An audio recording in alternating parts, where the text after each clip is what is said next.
Welcome to New View Advice, a safe place for you to ask your most vulnerable questions about life, relationships, healing, and so much more. I'm your host, Amanda DeRocher, and I believe our fears and traumas are often what hold us back from living life to the fullest.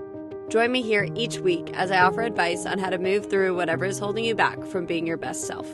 Let's get started.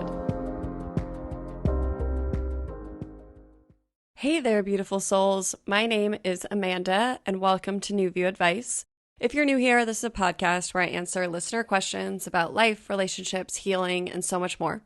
For today's episode, we are going to dive into the topic of coping strategies. So what I mean by a coping strategy is it's something that we use to deal with difficult emotions such as stress, anxiety, depression, fear, or something to deal with a trigger, such as if you see an ex on social media, or you get in a fight with a friend, or something to deal with something stressful. So a stressful day at work, tension with a partner or a parent. So today we're going to be talking about coping strategies and how a lot of us are using unhealthy coping strategies and how we could start implementing some healthier coping strategies. So what I mean by unhealthy coping strategies are a lot of us use short-term fixes to our emotions, to our triggers, to our traumas, and these end up having more negative effects than positive effects. So unhealthy coping strategies are like Band-Aids, and you're putting it over like a deep wound, like a cut that needs to be stitched up and really cared for, and hoping that it'll go away. When really you need those stitches. You need to dive into the wound and really look at it and take care of it. So some examples of unhealthy coping strategies would be alcohol, using it unhealthily, drugs, marijuana, sex, overworking, food, so an excess of food or a lack of food, so eating too much or too little. These are examples. There's other ones as well, but these are some popular ones. So some subconscious reasons we might use unhealthy coping strategies would be to disengage from the difficult feelings, to numb ourselves, or to cover up our feelings rather than dealing with them, or to fit in a way that's not authentic to ourselves. So the questions today, we're going to talk about people who use alcohol as a coping strategy, who use food, binge eating, and shopping. So today's episode is really about becoming aware of how we're coping, becoming aware of when it's really unhealthy. Also, when it's even a little unhealthy, because the thing is that it starts off fine, but it's like the more we're suppressing, we just suppress more and more. So it's like the drinking gets out of hand, or the smoking gets out of hand, or the eating gets out of hand. So a lot of people start to look at their coping strategies when it's gotten out of hand and it's controlling their life and they feel out of control with it. But we can also start looking at it sooner than that. We can start looking at everything we do and why we do it. And just becoming aware of our relationship with our emotions, with our feelings, with our traumas, and with our triggers so that it doesn't ever get out of hand. So today we're just bringing awareness. This is a judgment-free zone. I'm not asking anybody to quit anything. I'm not asking anybody to stop anything overnight. I'm just asking you to become curious about the ways you cope with difficult feelings. I'm asking you to become aware and to start asking yourself questions. What would your life maybe be like without this substance? Or why are you so anxious? Or is alcohol really helping your anxiety? Or where did this drug problem come from? Have you had it forever? When did it start? Just become curious. So today's a judgment-free zone, and we just want to start having a conversation with ourselves and becoming honest with ourselves. And I think this is an important conversation to have because we all need to start taking personal responsibility. So responsibility for our own lives. So to me, that's what spirituality is. Spirituality is taking responsibility for yourself and for your life and for the way it plays out. And so many of us are affected by these coping strategies and we see them outside of ourselves. And sometimes we feel like they're starting to control us. But really what's controlling us are these feelings,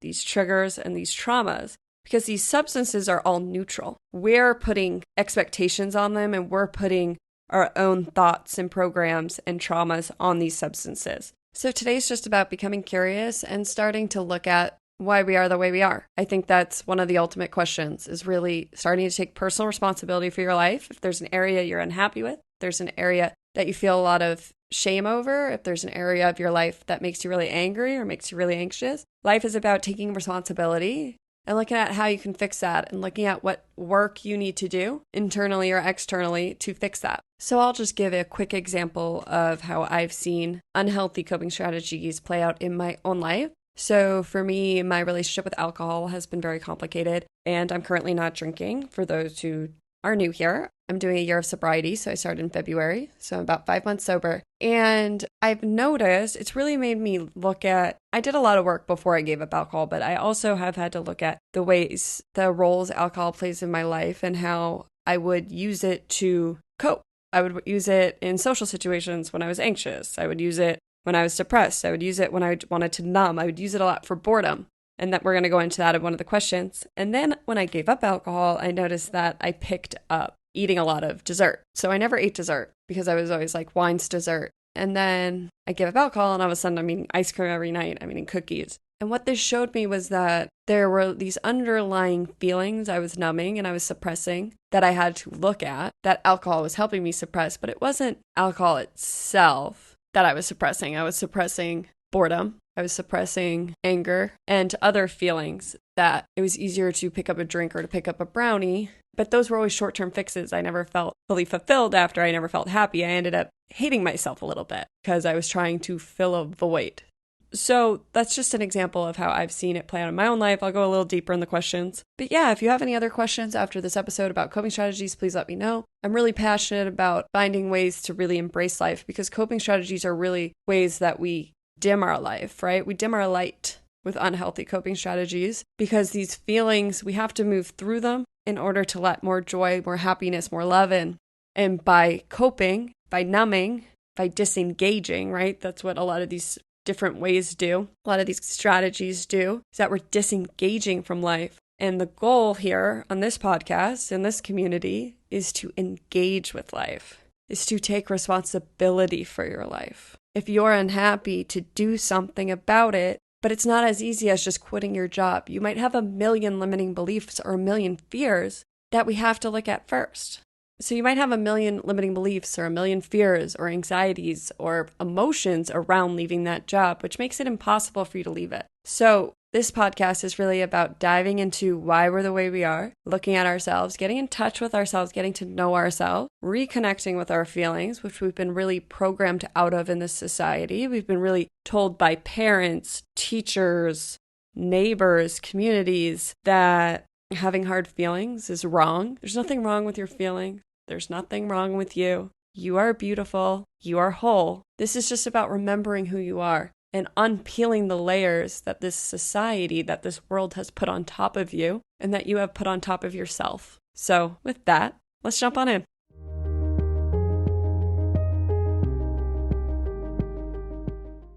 Dear New View Advice, I just turned 30 and I'm not sure what I'm doing with my life. I have a good job, I'm in a happy relationship, but I often find that I'm bored. I don't necessarily feel fulfilled by my work, and I find that I spend too much time drinking at home and with my friends. Do I have a drinking problem, or am I just bored? Thank you for this question. I think this is a very relatable question. I think a lot of people have found themselves asking themselves a similar question. Do I have a drinking problem, or am I just bored? Or just the question, do I have a drinking problem? So I want to start this answer with saying that I think we should reword this question. So, do you have a drinking problem? I don't know if you have a drinking problem. I don't know if it's just because you're bored. That's something you're going to have to start figuring out. But what we can talk about is you starting to become intentional about your drinking, to start asking yourself why you are drinking. I think that this is a very common question, though, because I do think that in our society, that with alcohol, we've sort of made it you're an alcoholic or you're not an alcoholic. And so it's kind of like, do I have a drinking problem or do I not have a drinking problem? And I think that we want to get rid of those labels, right? Let's just not even use those words. Let's not talk about it like that. Instead, let's just start becoming curious about why we drink. Because I think that the mentality of drinking problem or no drinking problem keeps people in this negative thought loop and in this shame spiral and this guilt pattern. And what you want to do is just become conscious of your drinking, become conscious of why you're drinking, become conscious if you even want to be drinking, and take it from there first, rather than do I have a drinking problem? That's my advice for you.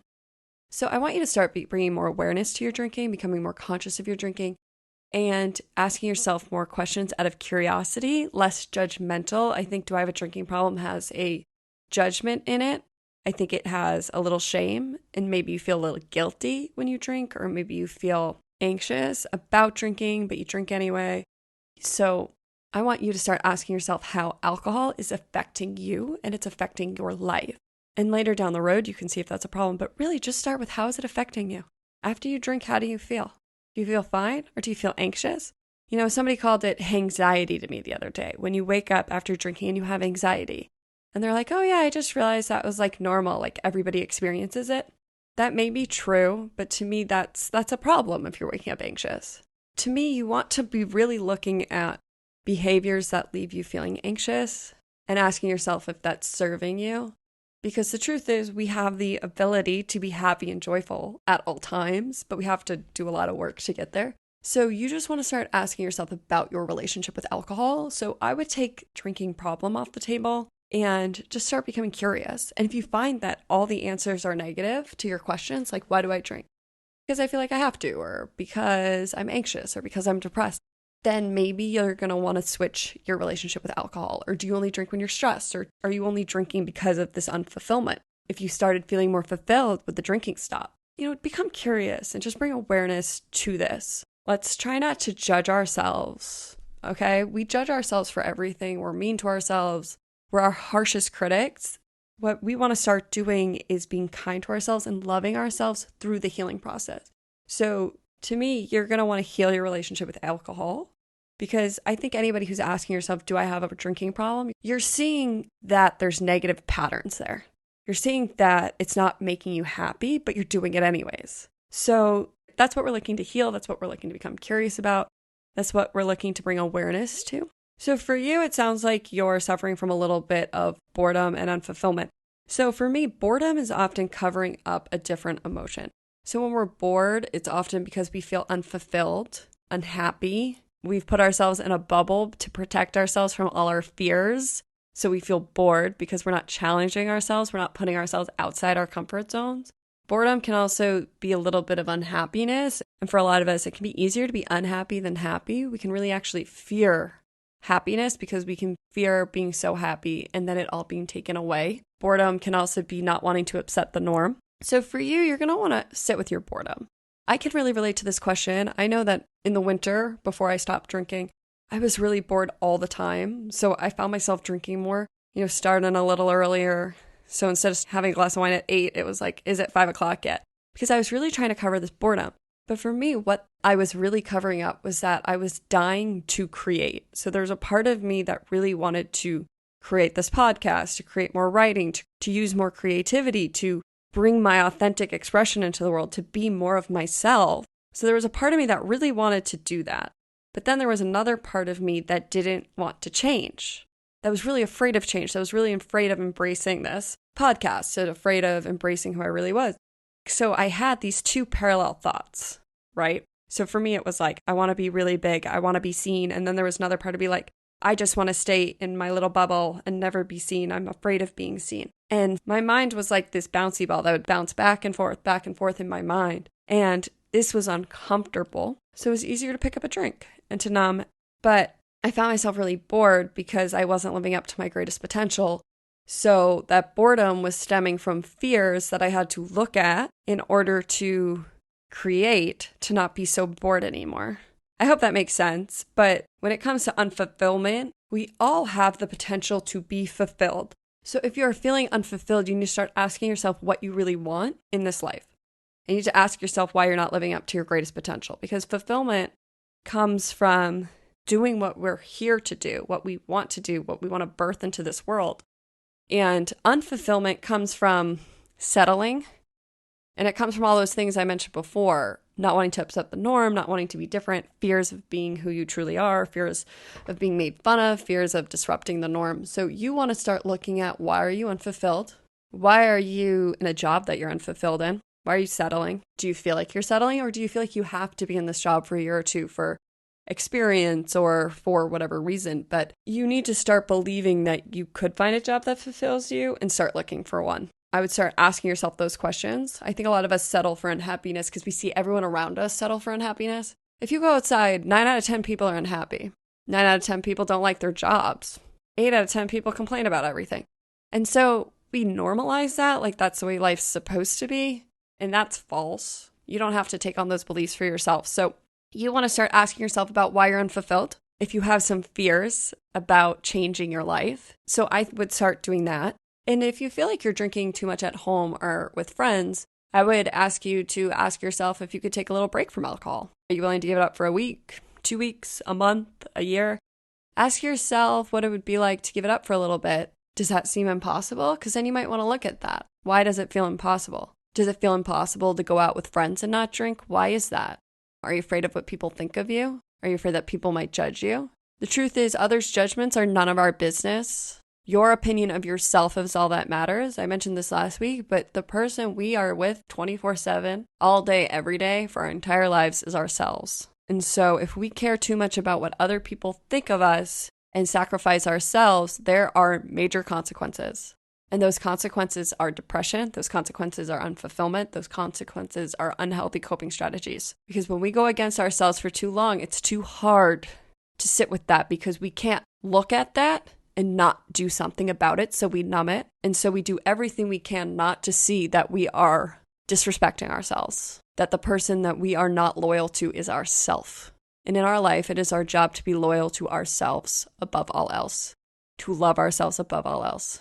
We can show up as loving friends and partners the more we love ourselves. So it is our personal responsibility to put ourselves first, as in it is our personal responsibility to listen to our own wants and needs, and to start communicating those, and to not do things that leave us going against ourselves. So for you, I'd see if you feel like alcohol is serving you, to see if you could give up a little break. Do you need to be drinking at home? Could you go out with friends and do something else? Could you go to a park? Could you go exercise together? Could you go to the beach? See if you could not drink with people. It's hard though, I'll be honest. People do throw their judgments on you, but the truth is you have to put yourself first in this type of situation. And the truth is if you stopped drinking or you didn't drink one night when you went out and it made people uncomfortable, that says more about them than it does you. It says absolutely nothing about you. Many people who have unhealthy coping strategies want those around them to have unhealthy coping strategies as well so that they don't feel bad about themselves, so that they don't have to look at how they're unhappy with what they're doing or how they have anxiety about what they're doing or they have stress or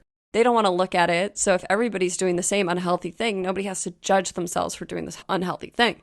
But the second somebody checks out of an unhealthy pattern, it makes people uncomfortable because it makes people think about themselves. So somebody who has a healthy relationship with alcohol, if you don't drink, will just be like, oh, cool, sounds good. Somebody who has an unhealthy relationship with alcohol might get really upset that you're not drinking. So just know that if you decide to take a break from it and people give you those type of reactions, it can be difficult, but it's not about you. You are not doing anything wrong. You're doing what's best for you.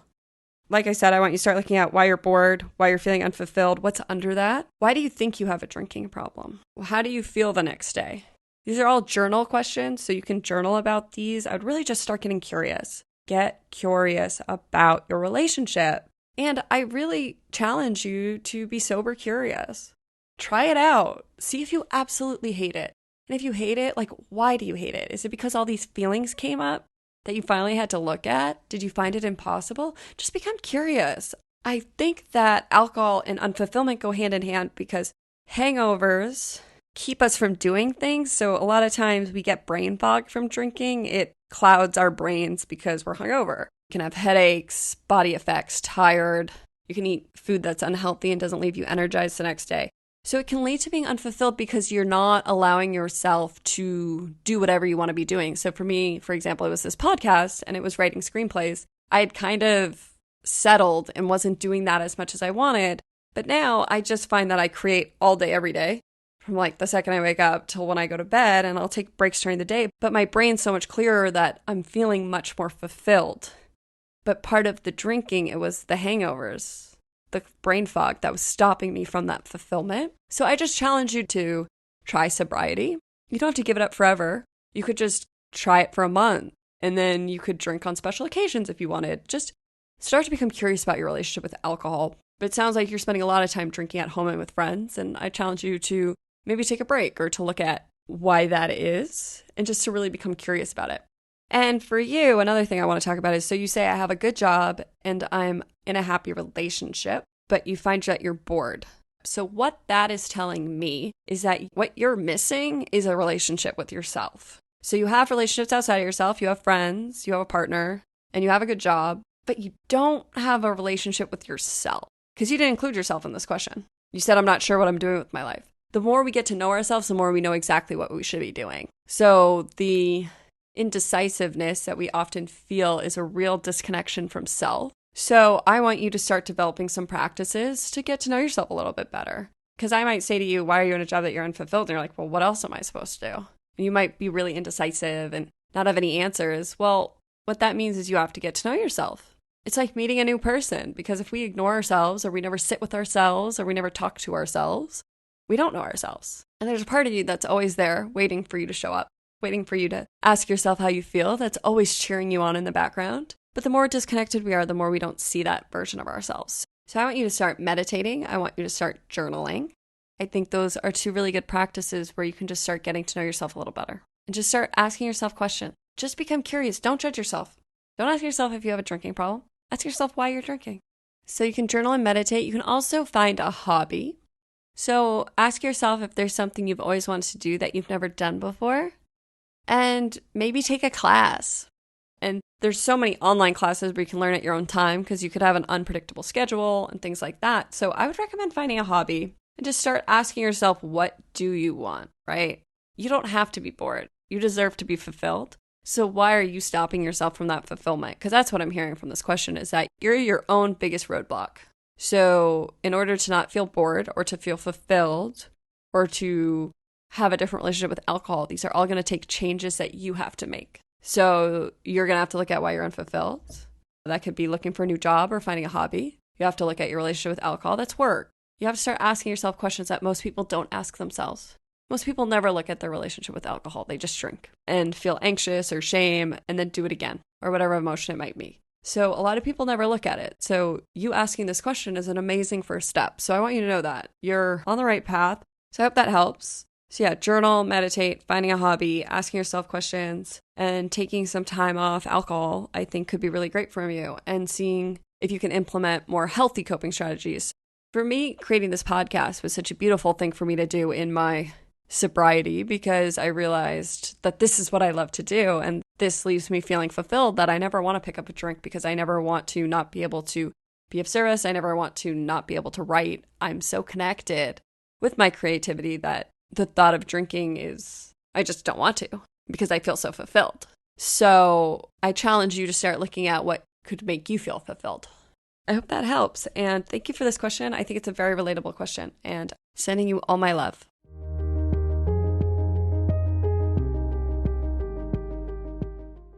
Dear New View Advice, I recently had plans with friends, but they blew me off. This made me really upset, and because of this, I ordered and ate an entire pizza. I felt like I couldn't control myself. The more I think about it, the more I realize I do this a lot. I find that I go through stints of eating super healthy, but then something will happen that will send me into a negative spiral, and I'll ruin my progress with a night of eating everything in sight. I'm not sure what to do. Any advice? Thank you for this question. I think that you have so much awareness here, so I think that's really beautiful, and I think that a lot of people can relate to overeating and having an unhealthy relationship with food, which is what it sounds like you're describing here. And yeah, I think this is a great conversation to have. So thank you for this question. Thank you for your vulnerability to ask this. And thank you for your awareness. I mean, I love how you said that the more you think about it, the more you realize that you do this a lot. So you might be feeling out of control about this, but really you've done the first part. The first step is awareness. The first step is admitting, I think I have a problem. So I think that's really beautiful. And that's what you've done here, is you're starting to see that you have a problem. You're starting to bring awareness to it, and you want to make a change. You may not know what to do now, but over time, your relationship with food will change because you're asking the right questions. So the part I want to focus on first is where you say that you felt like you couldn't control yourself when you ate the entire pizza, and that you feel like this happens a lot. So what we want to start doing is that there are a few things that happen before you get to this out of control feeling. So in this question, it's that your friends blew you off. That was the trigger. And that trigger led you to feeling upset, which is the emotion. So these triggers often lead to strong emotions. So you being really upset was because your friends blew you off. And then because you had a difficult emotion, you had thoughts that started spiraling and started falling into old patterns, which were probably negative thoughts about yourself, like that your friends blowing you off was a direct correlation to you. So then you ordered food because you had a negative feeling and a negative thought. This led you to eating food. And at that point, you felt like you were out of control because you were so in this negative pattern, this negative spiral. So what you want to start doing is you want to start trying to catch yourself before you get to the out of control. So the first part of this is not to judge yourself if this takes some time. It's just to start bringing awareness. You don't even have to stop overnight, but it's when the next time you're triggered. So when somebody blows you off or a date doesn't go well or whatever it may be, to catch yourself when you start getting upset. And how you catch yourself is that you just notice, I'm really upset right now. Rather than falling into it and letting it consume you, you just catch it. And then when you notice you're upset, you're going to start asking yourself, what am I thinking right now? So that might be, I need to order food. So when you catch yourself, you're going to start asking yourself how you're feeling. So you say really upset. Upset is how you're feeling, but upset to me is a bunch of emotions, right? So you're not telling me how you're really feeling. You need to start getting specific. So are you anxious? Are you depressed? Are you devastated? Are you sad? Are you mad? Are you insecure? Are you falling into a self-hating spiral? Are you falling into an outward hating spiral? So are you having really negative thoughts about your friends? Or are you having really negative thoughts about yourself? But start to catch the feelings and start identifying the feelings. Not just upset. What are the feelings? Are you going into fear? Are you going into panic?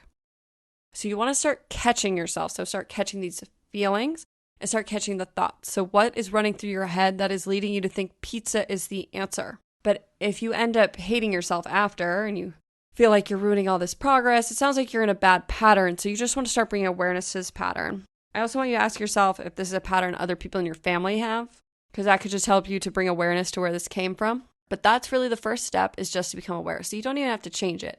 But when you start becoming aware, you might find that the next time you want to order a pizza, you become aware you want to order a pizza, but you order the pizza anyway. But after a few times, you'll start asking yourself, is there something else I could eat? Is there something else I could do?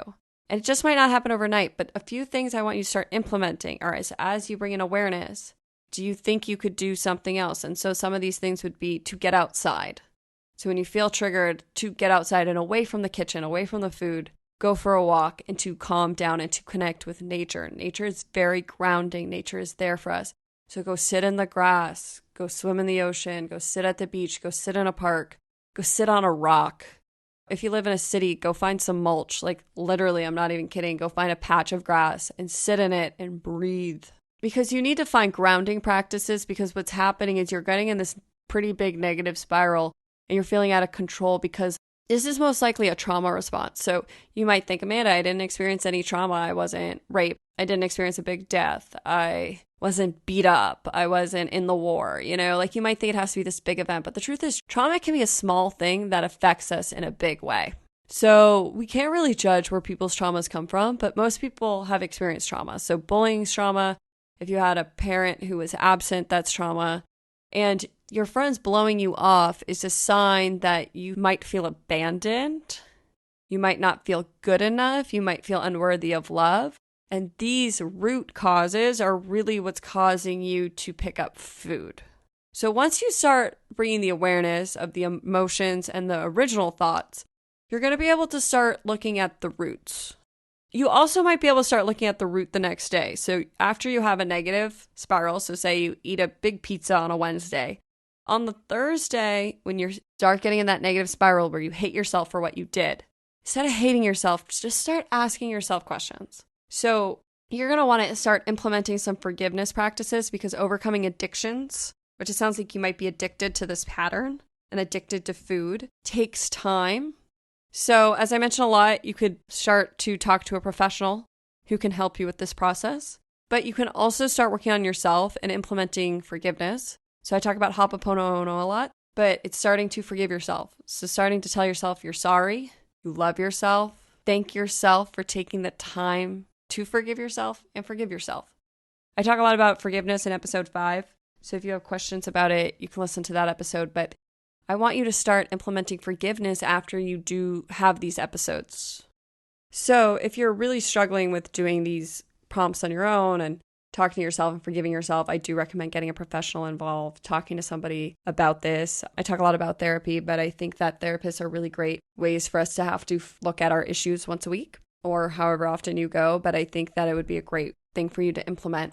I'm also sure there's support groups for this type of thing, and I found support groups really helpful. I did a support group for rape victims, rape survivors, and I found that immensely helpful to talk about that with other people. I know people find Alcoholics Anonymous really helpful because of the community aspect. So if you're having trouble doing this on your own, I do think that there are resources for you, and I'll link some groups I find in the show notes. So as I mentioned, you want to start becoming aware of your emotions. You want to start becoming aware of your triggers. You want to start becoming aware of your thought patterns. You want to start forgiving yourself. And if you need help, you want to find professional help. But I also want to say, I know a lot of people struggle with the professional help and a lot of people have bad experiences with therapists. I've had just as many bad therapists as I've had good therapists. So for anybody out there who's like, I've only had bad therapists, I recommend you keep looking if you feel like you need it and you feel like it could help. I just think that it's so important to talk to a neutral party. I think that so many of us use our friends and family as therapists, but they're not qualified to give us advice. And that can just end up hurting us in the long run and keeping us in really negative patterns and really negative cycles. And a lot of us take the words of our parents and our friends as truth. And the truth is we have to find our own truth. We have to listen to our internal guidance. And that can be really hard when friends and family are involved. So I just am a big proponent of finding a therapist or a mental health professional to help you with that. So for you, another thing I want to recommend you do is that I think that your triggers, because you're being blown off, made you really upset. I think that if you implement some self-love practices, that it will be easier for you to slow down when these cycles happen. I want you to just start finding ways to love yourself and appreciate yourself. Because oftentimes when other people make us feel bad, it's because we're lacking something within us. Because as I mentioned in the previous question, it's none of our business what other people think of us. And your friends you might know why they blew you off, or they might have really had other plans and it really might not be personal. That might be what happened with you, or they might not be great friends, and that's something for you to look at as well. So I want you to start implementing some self-love. So what this would look like, which I say all the time, would be to start meditating 5 minutes a day and just put on a gratitude meditation, a self-love meditation. I will try and find some to link, but I want you to start leaning into self-love, finding some affirmations about yourself and your body, because your eating too much is a problem because of your thoughts around it, not because you're eating too much. So the problem for you is that you are hating yourself for doing it, that you feel like you're ruining all this super healthy eating, and that you are feeling out of control. It's not the eating itself that's the problem. It's how you are feeling afterwards. So that's what is making this an unhealthy coping strategy, is that it is helping you feel better for the short term, but afterwards you are having huge side effects.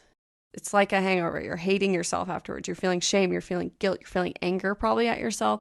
So that's why it's going to be really important for you to implement this self-love. And as I always say, you have to start doing it every day. So you have to start implementing a morning routine, a night routine before you go to bed. And oftentimes when people eat too much, it comes from a sense of unsafety. So a lot of us think that if we pack on pounds, that we subconsciously think an extra layer is going to keep us safe. I know that was my experience with food as a rape victim.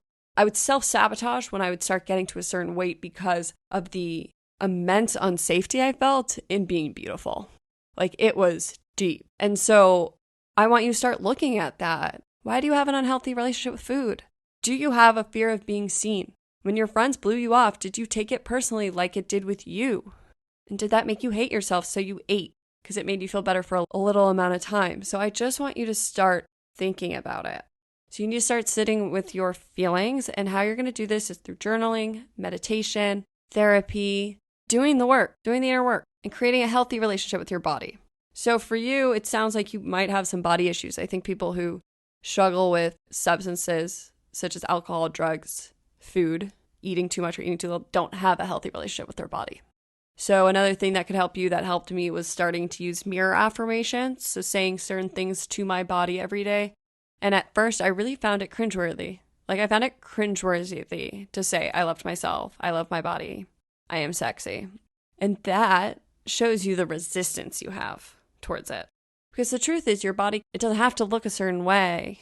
You just have to feel good in it. So it's about your relationship with it. It's not about what you're eating.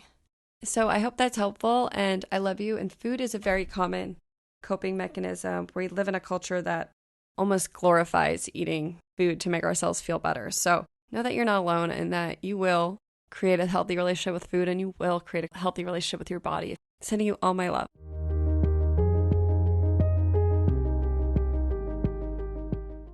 Dear New View Advice, my boyfriend just broke up with me and I've been sad for weeks. He meant so much to me and I can't imagine my life without him. Recently, I found that the only time I'm happy is when I'm online shopping. The problem is I find that I feel shame and regret after how much I spend, but it's the only thing that makes me feel better. So I don't know what to do. Any advice? Thank you so much for asking this question. I think so many people use shopping and spending money as a coping strategy, so I think this is a great conversation to have. I also just want to say that it's amazing awareness how you notice how you feel shame and regret after how much you spend, but you see that it's the only thing that makes you feel better. So that's amazing awareness. So instead of judging yourself for all this shame and regret, I just want you to take a minute to be like, wow, I see that I do that. And that's a huge first step. So many people can't even get there. So you are on the right path. And I just want to say I'm really proud of you for seeing that. So I'm going to start with one. You see your trigger, and if you don't use that word, this is your trigger. So your boyfriend broke up with you, and that is your trigger. You've been sad for a few weeks. So the trigger is the breakup, and then the emotions are also triggers, but you had a traumatic event or a big event that sent you down what sounds like a bit of a spending spiral. So that's something to look at. I did an episode a few weeks ago on heartbreak, if you haven't listened to it, which also has a bunch of advice on healing from breakups that I recommend you listen to as well. To go more into the breakup part, because we're going to focus mostly on the spending as a coping strategy here. So what I find with people who have shopping and buying themselves things as a coping strategy is that you are very clearly looking for something outside of you to make you happy. So if you listen to this podcast, you know that I'm a strong believer in the only way to true happiness is internal happiness, is to find happiness within and to start tuning into your inner world. And so you, as somebody with a spending habit, you will never be fully fulfilled, no matter how much money you have, no matter how much you buy, no matter how much you spend, if you're not fulfilled within. So there's nothing wrong with buying a lot of stuff. There's nothing wrong with having things. There's nothing wrong with having luxurious things, having expensive things, having a lot of clothes. There's nothing wrong with that. So I just want to preface that. There's nothing wrong with having a lot of objects, a lot of stuff. There's nothing wrong with shopping a lot. The problem you have here is that you're feeling shame and regret about how much you spend. So it sounds like you're spending outside your means, and the shame and regret is what's the problem. So for you, you need to start finding ways to feel better within. So many of us think that materialistic items will complete us, will make us happy. I just need a bigger house. I just need a better car. I just need a new wardrobe. I just need that new iPhone. And we get little highs. It's like smoking a joint. You get a little high. But then you come down once it's not new, or for you, once you feel shame and regret for how much you spent. It's like you get a little hit of dopamine, but it doesn't last. Those highs that then end up in lows, like the shame and regret, is a clue for you, is a red flag that something in your life does need to change. For you, since you're looking outside of yourself, I'm going to guess you have a fear of looking at yourself and you're avoiding yourself, as so many people do, but you're avoiding getting to know yourself. You're avoiding sitting with yourself because I'm guessing there's a lot there. So between the breakup and everything you were carrying around before the breakup, it's looking like you don't have a great relationship with sitting with your feelings. So for you, you are numbing the feelings and getting temporarily high off shopping to avoid the sadness you're feeling. I'm going to guess you're also feeling some loneliness, maybe some unworthiness, maybe feeling like you're not enough. And so all these feelings, you're looking for something outside of you to fix these feelings. So as I mentioned earlier, it's like you're looking for the Band-Aid, but you need to start stitching yourself back up. And that requires bringing awareness to the wound, looking at the wound, and sitting with yourself and allowing yourself to move through these feelings. So you went through a breakup, so it's really allowing yourself to cry, allowing yourself to be angry, allowing yourself to move through the grieving process without numbing with the shopping. But you're using shopping to cope, and you need to start coping in healthy ways. So as I mentioned with everyone else, meditation and journaling, and including self-love practices. Another great coping strategy that I don't think I've mentioned yet is exercise. So when you feel like spending go exercise, go for a run. If you're capable, go get on the Peloton, go do a weight training, go for a walk in nature, go for a hike, go swimming, but get exercise because exercise is an amazing way to move these feelings. So it's the same with the person who was bored. Exercise. See if you're still bored after you exercise. You might just need to move some energy. So for you, maybe you start finding, if you can bring enough awareness to the shopping, you find something you can do in lieu of the shopping. So can you go exercise? Can you go meditate? But see if you can put something in between you and the shopping. Like, I have to do this first. So say it's like I have to exercise before I allow myself to shop. And you could see if that helps you with it. But to be honest, it sounds like you're addicted to shopping. So that might not be enough. So you're really going to want to delve into what buying something new, why that's the only thing that makes you happy, why you think something brand new and shiny is the solution to your inner problems, because I can promise you it's not. You're never going to be able to buy enough to make you love yourself. Let me repeat that. You're never going to be able to buy enough to make you love yourself. And you're never going to be able to pay someone else enough to make you love yourself.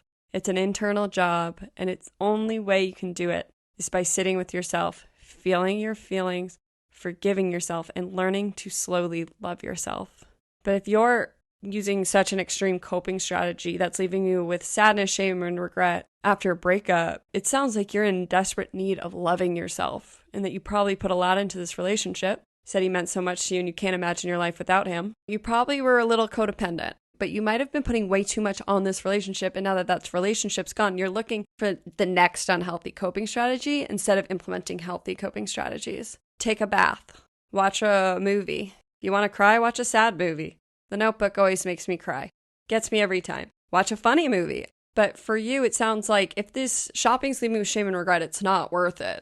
Shame is a sneaky emotion. Shame isn't the same as other emotions. So when you feel anger, that's a messenger to you. Sadness is a messenger to you. Like most emotions are messengers. Shame it's like a box we put ourselves in to not look at our other emotions. So it's such a disconnect from self. Shame is an emotion that makes us look at ourselves in a negative light. So shame makes us hate ourselves. Shame leaves us reeling in a self-hating pattern. So shame is something we want to sit with and release ourselves from, because to me, shame puts us in a cage. It captures us and it leaves us reeling from self-hatred. It leaves us feeling alone and isolated in this self-agony, in this disconnection from life. So to disconnect from shame, we need to free ourselves from shame by loving ourselves and by really looking at how whatever we feel shame over isn't that bad and how there's always a solution to move forward. And for me, the cure to shame is self-forgiveness. So forgiving yourself for spending too much, forgiving yourself for the sadness you feel, forgiving yourself for the breakup. Shame often happens when we don't have a relationship with ourselves. So we feel like we could do something so wrong that we turn away from ourselves. That's really what shame is. We're turning away from ourselves. Other emotions connect us to how we're feeling and give us intel. Shame really disconnects us from ourselves because we feel unworthy. So I want you to start connecting with yourself through self-love practices, but also through internal validation. So you are looking for an external hit, an external high with the shopping. So like, I don't know what you buy, but like a new shirt will make me feel better, a new outfit, a new this, a new that. So you need to start offering yourself internal validation and telling yourself that you're doing enough and allow yourself to feel those feelings. So for you, I think journaling will really help. And I'm going to include some journaling at the end for you, but just getting in touch with why it's so hard for you to connect with yourself and why you've hit this kind of breaking point. So with spending too much, with shopping, you're going to want to look at your beliefs around money and your relationship with money. And you're going to want to start honoring money and seeing money as your friend and not the enemy. So there's lots of ways you could learn to budget and you could learn to spend less money. That's not my expertise, right? So if you think that would work, there's a ton of finance books you could look into. But for me, I'm here to talk to you about the emotions you're avoiding and how your spending habits the only thing that makes you feel better. So you need to start asking yourself questions. You need to start connecting with your inner child and looking at your parents' spending habits. So did your mom or your father have a similar issue with money? Or were they really, really stingy with money, right? So if you grew up poor, or you grew up with maybe not even poor, but with parents who never bought you anything. We can find as adults that we crave presents or we crave gifts because we never received them. So then we start spending that money on ourselves because we're trying to fill this internal need that we didn't get as children. So you're going to want to look at your childhood patterns around money and where your spending habits come from. So you're going to want to look at your beliefs around money, which so often stem from the way our parents spent money. Because money's not really talked about in our culture. It's not really talked about in our society in a healthy way. So many of us are forced to pick up our parents' patterns around money. So you are going to want to delve into your parents' patterns around money as you heal this, because your coping strategy is you are numbing with shopping, but you also have negative patterns around money in order for you to use money in this way and possibly be putting yourself into debt. You didn't say that in this question, but you have shame and regret about how much you spend. So it sounds like you're spending more than you should or more than you want to. Maybe you're not saving anything. So you're breaking even, but you're not having a savings. And a savings is really important. So you're going to want to look at that. And again, this isn't about not ever buying yourself anything again. It's about becoming curious, becoming aware. And like I said, you already have a lot of awareness. You are spending money to make yourself feel better. And it is leaving you with shame and regret. That's a lot of awareness right there. So you're going to want to start sitting with the shame and regret you feel and why you feel that way. And if it's because you're spending too much money, you're going to want to stop spending so much money. And how you're going to do that is by healing this inner child wound, because this is an inner child wound. Your breakup was the trigger, but it goes deeper than your breakup. You're going to want to really sit with why presence is what makes you feel better. And you're going to want to release yourself from the shame and the regret by sitting with it, healing it. Also asking yourself if you are spending too much money. Are you? Or are you programmed from childhood that you're not supposed to spend money on yourself? Because if that's a thing, I would look at that as well. And maybe you have enough money to spend on yourself, but you just feel anxious about that because of the way your parents spent money or your caregivers. And just remember to offer yourself compassion. You know, what's going on here is you're really sad and you're not allowing yourself to just be sad. And there's an inner child inside you who's really heartbroken, as well as an adult you who's really heartbroken. And you need to allow yourself to just feel heartbroken and not be trying to put a Band-Aid on it. And that can be really hard for us to feel the feelings. But the only way you'll fully heal from this breakup is if you allow yourself to feel how you feel. So instead of trying to numb with shopping or feel better, just allow yourself to sit in the sadness. Allow yourself to cry. Allow yourself to be angry. And tell yourself it's okay. Offer yourself compassion. Offer yourself love. It's all going to be okay. It really is. No matter what's going on in your life. And this is to anybody listening. All going to be okay. And the best thing you can offer yourself right now is compassion. And to just tell yourself you love yourself. Say, hey self, I love you. This has been a really hard time, but I love you and I'm ready to listen. How am I feeling today? Just sit with whatever arises, as uncomfortable as it is. I promise it'll pass. And if you feel up to it, ask it a few questions. If you're sad, ask yourself why you're so sad.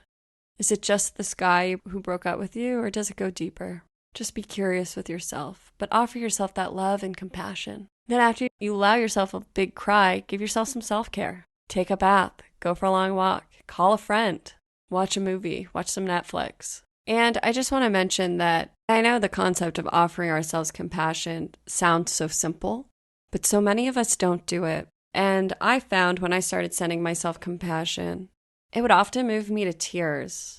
And it would often make me realize how hard I really was being on myself and how much compassion was lacking from my own life. And I promise you that the more you love yourself, the more you really do offer yourself compassion. And for those who might be like, I don't even know how to send myself compassion. Literally, you sit and you say, I send myself compassion. It's that simple. But just breathe and repeat that. And if there's a place in your body that feels tense, send that area compassion. So many of us use unhealthy coping strategies because we don't know how to connect with ourselves. And we're so afraid of ourselves because there's so much pain to look at. I promise you, you'll never get more than you can handle. I promise you will get through this. I promise there's another side of this. And I promise that your life will start to shift the more you love yourself. That you don't lose the knowledge you gain. You don't lose the healing. It is always there. You're never starting from step one. So everything you look at and everything you heal is a new step forward. And the great thing about healing is you never go backwards. So I hope that helps, and I love you. Thank you for this question.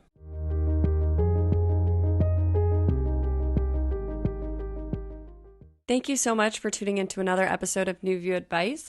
I hope something in this episode was able to help you and to help you to become more aware of the unhealthy coping strategies you may be using in your own life. And something here may have been eye-opening. That's always my prayer, is to be of service and to help people to remember how whole and beautiful they really are.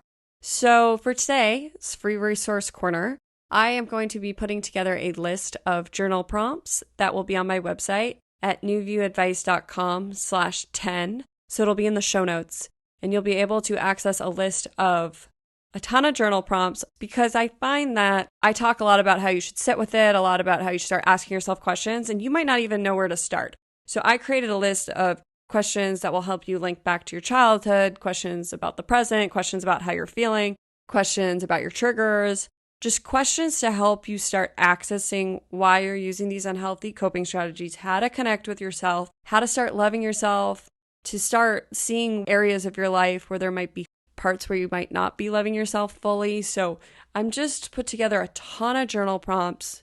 Don't feel like you have to do them all. It's really, I put together such a long list because I want you to take what works for you. You know, everybody has a different healing journey. Different things will work for different people. People are in different places on their healing journey. And so I want this list to be, take it as you need it, and for you to have a place to start. I would really recommend maybe taking one journal prompt a day and rolling with it and just seeing what comes. Let the pen flow. I'm a big believer in the type of journaling where you just let your pen flow. This can be really hard for the first couple of minutes, but then you just will get into it. You know, not being so in your head, drop into your heart, breathe, and just let the pen flow. And if you just keep writing, I don't know what I'm writing, I don't know what's going on, that's okay too. It's a practice. Thanks for joining me for another episode of New View Advice. If you enjoyed this episode, I would love to ask you to leave a 5-star review and a rating. Ratings and reviews really help to bring people to the podcast and allow me to keep creating more episodes moving forward. If you're listening on an iPhone, you can scroll to the bottom of the episodes and you'll see where you can click 5 stars. Thanks again for rating and leaving a review. I really appreciate it. I'm so grateful to connect with so many people around the world. I want to give a special shout out to my international listeners, especially those in India. I'm always so surprised and excited to see that these episodes are being listened to worldwide. And I'm just ecstatic that so many people listen in India. It's so cool to me. It's so exciting. So thank you so much. And I love you all so much. And I just feel so blessed that you take the time each week to be here with me and to have these conversations. So thank you again for joining me, Amanda DeRocher, for another episode of New View Advice. As always, I am so grateful to be here with you and to offer a new view on whatever you may be going through. Sending you all my love. See you next time.